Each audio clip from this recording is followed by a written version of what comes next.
as this familiar music plays. You're about to be treated to one of the darkest installments in GTA history, as the best game of the year in 2008. In the eyes of many gamers, this generation is not inferior to the later GTA 5 in terms of plot and gameplay, especially in the aspect of realism. It's no exaggeration to say that it's the pinnacle of the series. However, this is such a masterpiece. But because of the optimization problem, most of my friends have lost their love for it. But that's okay. Let me take you to feel this regret. Serbian veteran Niko Bellic. He's been living in a shambles in his post-war country to make a better life. He smuggled himself on a boat to Liberty to join his cousin Roman, to start a new life here, according to Roman. He's a big shot in Liberty City. He spends his days in the company of luxury cars and beautiful women. But when Niko came to his place, there were no beautiful women, just cockroaches and rats. There were no luxury cars. There was only a broken-down Liberty City car. Niko had just arrived at the dealership to meet Roman's incredibly beautiful girlfriend, Mallory. So it looks like Roman was actually doing pretty well for himself, but his debtor, Vladimir, looks like a real pain in the ass. Roman asked Niko to take him for a drive. Niko found out through small talk that several neighborhoods were Russian gang territory. Vladimir was just a small-time leader. The man behind him was the one in charge, but Roman was borrowing money from Vladimir's loan sharks. Naturally, they were harassed by strangers on a daily basis. Luckily, Niko's fighting prowess isn't something to sneeze at. He's been able to defend himself in a hail of bullets. Now it's easy to take on a few punks. But this wasn't the life Niko had dreamed of. Not to mention driving Mallory to and from work, while he was feeling confused and frustrated.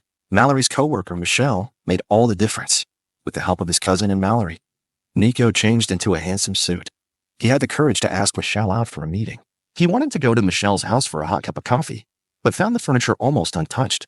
Michelle explained that he liked it clean. Niko didn't ask any further questions. The two of them went to the amusement park to have some fun. They bowled and got to know each other better. Michelle was also a newcomer to Liberty from out of town, so they could take care of each other. But about her job, Michelle was always vague, and Niko wasn't telling the truth. He didn't just come to Liberty to meet Roman. Anyway, the first date was perfect. Niko dropped Michelle off at home, then rushed to his cousin's dealership. Roman sent him to pick up a man named Jacob. This young man had a negotiation to conduct, so he asked Niko to escort him. A veteran, no less. Niko's shooting skills are nothing to sneeze at. Jacob was quite pleased. On his way out, he gave him a pistol as a token of his appreciation. Niko was worried. He's been out of action for a while, and his conditioning is slipping a bit. Shortly after Niko left the cafe, he got a call from Vladimir. He said Roman owed him money. He asked Niko to help him collect protection money. It was on his commission. Vladimir was getting a taste for it, so he's coercing Niko into doing his bidding too. Niko couldn't take the humiliation, and not only does he not get paid a dime, but he has to take the subway to get out of town, and he's called a hick. When emotions build up, they explode, and what happened to Mallory was the trigger. She's been suffering from Vladimir's harassment lately. Roman didn't dare do anything. Niko was furious. Roman panicked. He followed Niko to the car, a trip that would change both of their lives forever. Niko breaks into Vladimir's bar. Vladimir sees what's happening and runs. Niko took out two of the bouncers. Then he drives up behind Vladimir. The guy's in a panic. He's quickly cornered by Niko. Vladimir revealed his gang identity. But in Niko's eyes, they were nothing. When Roman arrived, all he saw was Vladimir's body. He was shocked and yelled that he would die soon. To calm his cousin down, Niko told of an experience he had when he joined the army. He went on a mission with 14 other kids from his village, but one of them sold information for money. In the end, 12 of them died. Only 3, including Niko, survived. The traitor was one of the other 2. One of them was last seen in the city. So that's why Niko really came to Liberty. Roman doesn't care. He decided to find a place to hide. After Niko disposed of the bodies, he found Roman in a dumpster. The two were about to discuss their next move. But in the blink of an eye, Niko was knocked out, and Roman was captured alive. When they woke up again, they'd been taken to a gangster. Mikhail in red is Vladimir's boss, and the man in the tie is Dmitri, the second in command. Mikhail wasn't mad at Niko, because Vladimir had always been unreliable. Niko's guts and skills were what he needed. Mikhail then shot Roman in the stomach to keep Niko from resisting.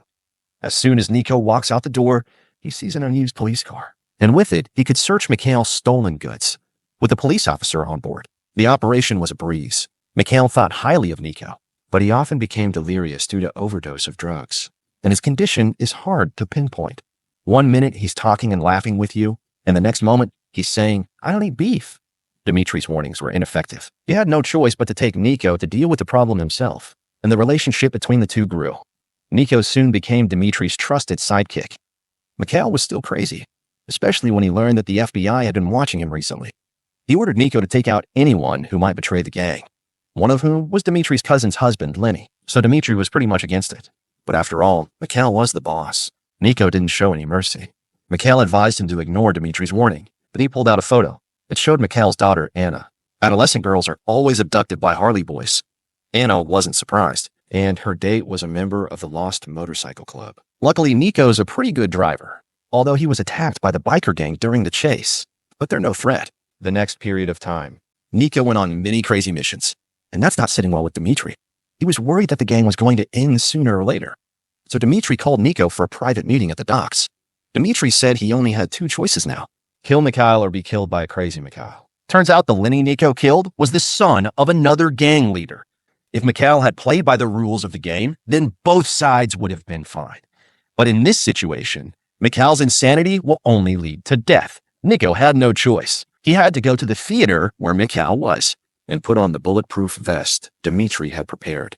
Nico went straight into the theater. Mikhail was eventually forced to the roof, but the guy didn't even beg for his life. Nico admired him for it. After all this bloodshed, Nico was going to Roman's to relax. Roman knew a fitness freak named Bruce online. He had a job for him. Nico took a break to visit Bruce at his dealership. Bruce likes a strong man, so he quickly bonded with Nico, and his commissions were becoming a bit of a novelty for Nico. Find a police car, access the police system, find out where the target is, and then it's just a matter of routine pursuit. It was the first time Bruce had seen someone so efficient. So even though it was costly, he kept asking Nico to help him. Of course, his missions are always easier said than done, but when it comes down to it, there are always surprises. When Bruce is not working, Nico will help Jacob handle some drug business, to teaching the unruly punks a lesson. Then Dimitri called. He said the Lenny thing still wasn't working out, so Dimitri instructed Nico to go to the warehouse at the docks alone to talk it over. Coincidentally, Jacob knew about it somehow. For safety's sake, he decided to accompany Nico, which proved to be a wise move. Dimitri said right off the bat that Nico had gotten into some trouble in Europe, so Nico was in liberty for 3 reasons. 1, to track down a traitor, 2, to join his cousin, and 3, to escape. And the man he got into trouble with was Nico's former boss, Rostislav, the head of a Russian human trafficking organization. He didn't hesitate to tell his men to get rid of Nico, but Nico was a special forces soldier. His reflexes in a life and death situation are better than anyone else's. Jacob stepped forward to provide support. The battle is on. Nico's gun is a sure shot. In no time at all, the warehouse has been turned into an inferno. Dimitri and Rostislav took advantage of the situation. No sooner had they left, the police surrounded the place. Nico didn't panic. He was shooting up the place. The officers were too busy trying to save their lives. All they could do was watch as Nico drove off in the police car. Jacob was sent home safely. But Nico didn't let up for a second. He rushed to make sure Roman was okay. Luckily, after what happened earlier, the guy's life-saving skills have matured considerably. Nico explains the situation to him. In order to survive, Roman decided to pack his bags and head to another part of town. But Dimitri was one step ahead. Nico's place had already been burned down. Even Roman's car dealership was destroyed. He was desperate. He called his lover for help. Mallory was reliable. In the blink of an eye, she had a place for both of them. A whole new life. A fresh start. But the past isn't so easy to forget. Nico went online to drown his sorrows. He wanted to talk to a beautiful woman behind Michelle's back.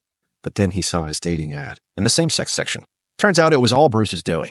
One of his nemesis was hunkered down and didn't show up. So Bruce tried to hook him up with Nico's dating ad. So 2 grown men go on a date at a restaurant. And this guy's a sissy. Nico couldn't take it anymore. He pulls out a gun and shoots. Nico never wants to work in a job like that again in his life. Bruce gave Nico his car as a gift. When he got back to his new home, he caught up with Mallory, who had just gotten off work. She sympathized with both of them.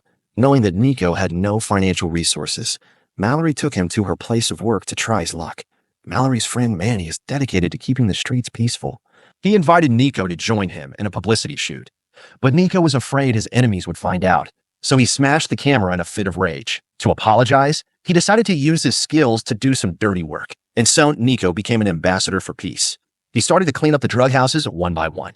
And besides Manny, Mallory's best friend, Eliza Beta, was in desperate need of a hand. Patrick, who was sitting next to her, was going to get a shipment. They needed Nico on the roof with a sniper rifle. Well, what goes around comes around. Negotiations took a turn for the worse. Nico gets up high and clears out all the enemies in one fell swoop. Eliza Beta is very impressed with Nico, so she introduced Johnny to him. Johnny had a lot of drugs to sell. He's going to need a hitter and a bodyguard. Nico and Playboy were the first to go scouting.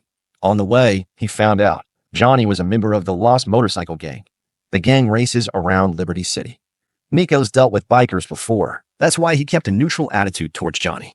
The three of them arrived at the delivery site. They find out the buyer is an undercover cop. The fight was imminent. Johnny disappeared in an instant. Nico had to find a way out. He took Playboy with him and escaped from the SWAT team. On his way back to the office, Eliza Beta and Jacob had a huge fight. Turns out Jacob's buddies had been embezzling Elizabeth's goods, and they were making too much noise. They were almost caught by the FBI in order to solve the conflict between them. Nico led the charge into the gang's territory to retrieve the goods. Another head-on confrontation with the SWAT team. Nico remained unharmed, and he was able to get away with his car skills. Afterward, he wanted to give the goods to Jacob to apologize to Eliza Beta. But then the last person who should have been here showed up. Michelle, whom Nico was dating in the first place. But Nico would never have guessed that Michelle was a FIB agent. He had to cover up his hurt feelings with anger.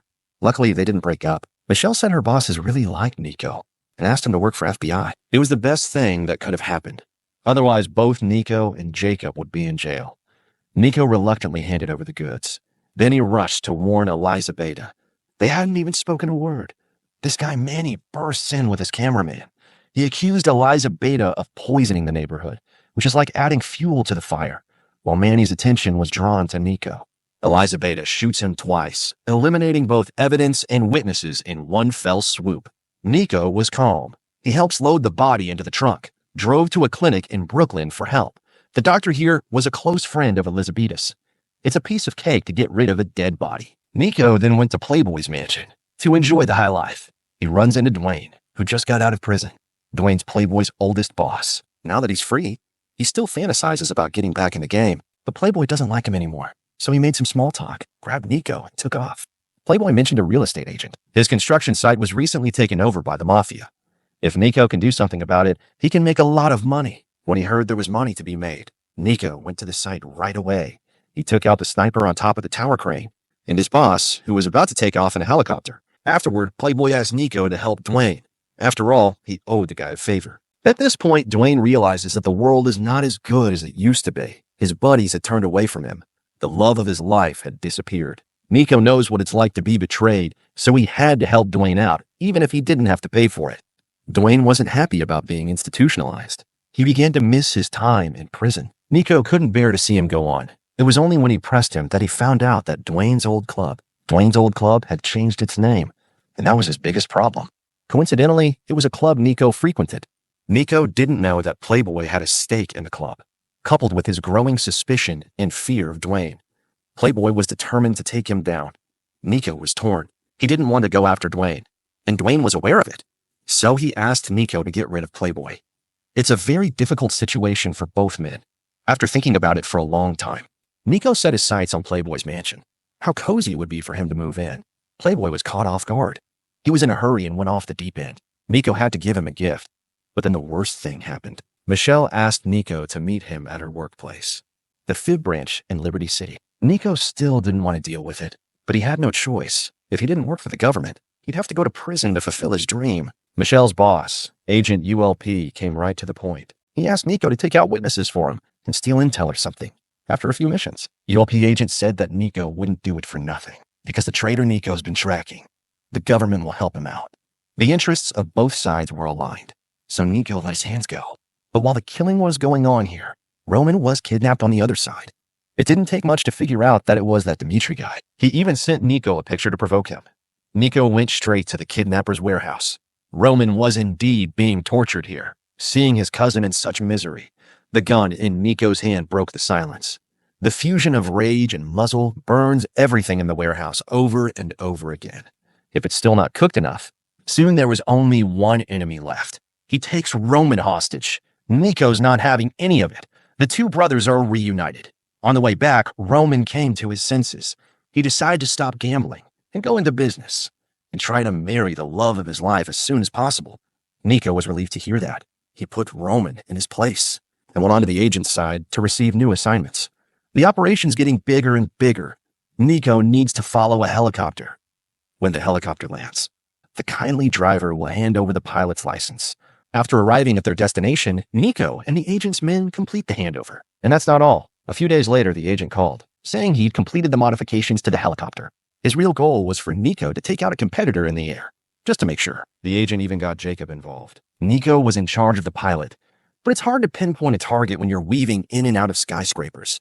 Near the Statue of Liberty, Jacob pulled out his RPG and shot it.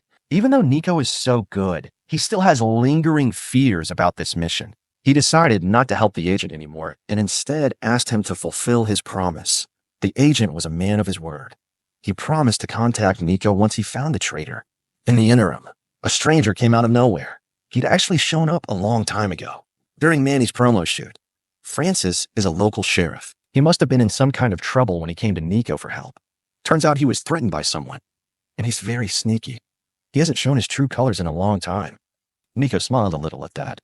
He got the blackmailer's phone number and where he hangs out, and when it rang, the guy did reveal his whereabouts. Nico kept provoking, scared the guy into running. Unbeknownst to him, Nico was right on his game, despite retrieving the evidence against him.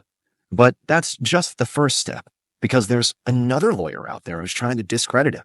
It's a tough place to get into. Nico had to fake a resume in which he bragged about himself, specializing in all kinds of cases. When the firm received the cover letter, they were impressed. Nico went to the interview dressed in formal attire. It was the same familiar routine. What can you bring to the firm? Nico is very concise. I can bring you the key to the gates of hell. The receptionist saw the gun scene. She fell to the ground in shock.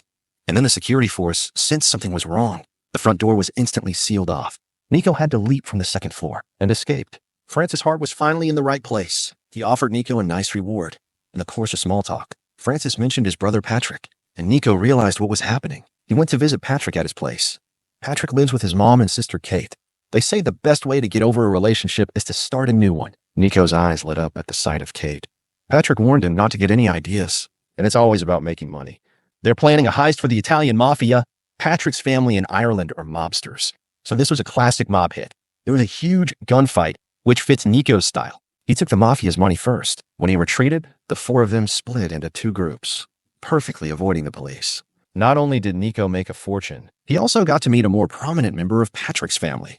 Patrick's two older brothers, Derek and Jerry. These two had more than just a plan.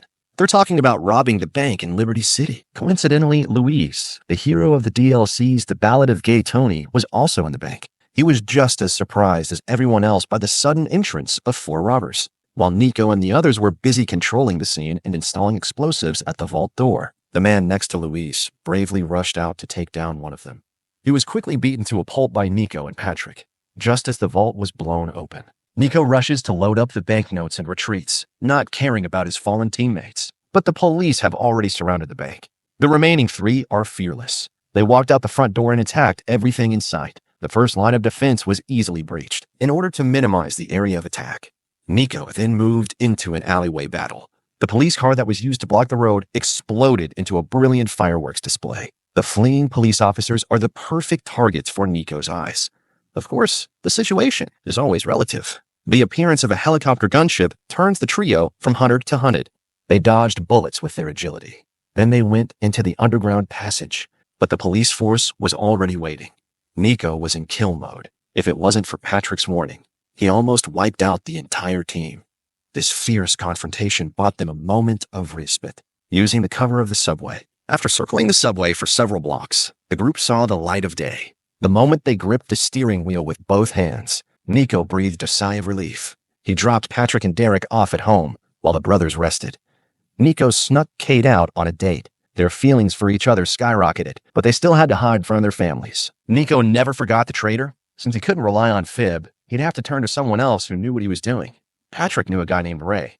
He's the one who's been collecting secret information from the big families. Nico asked him to meet him at a coffee shop.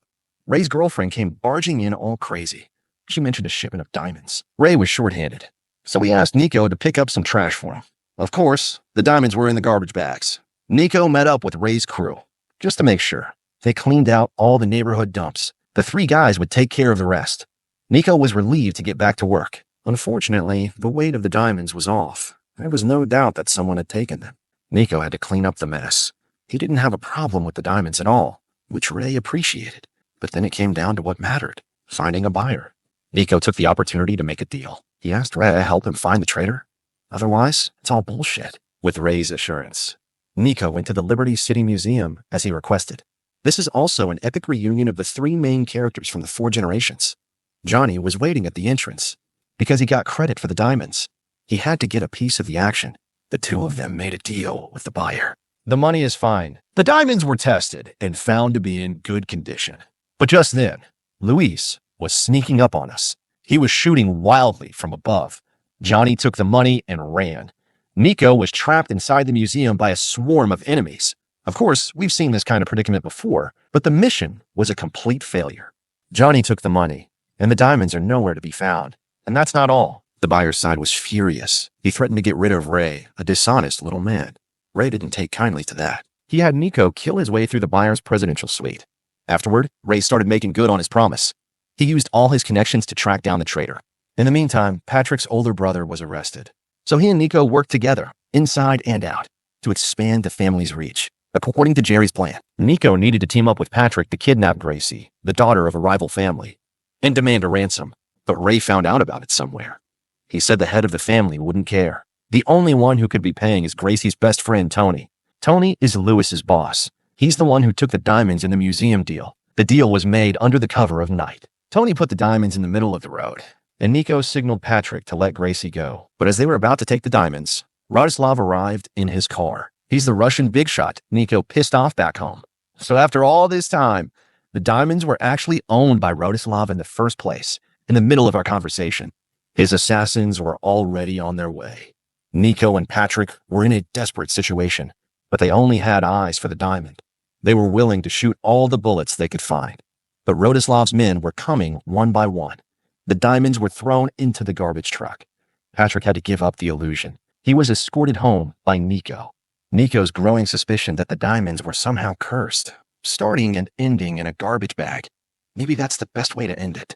Ray had no choice but to call it quits, but he didn't want to let an effective killer go free.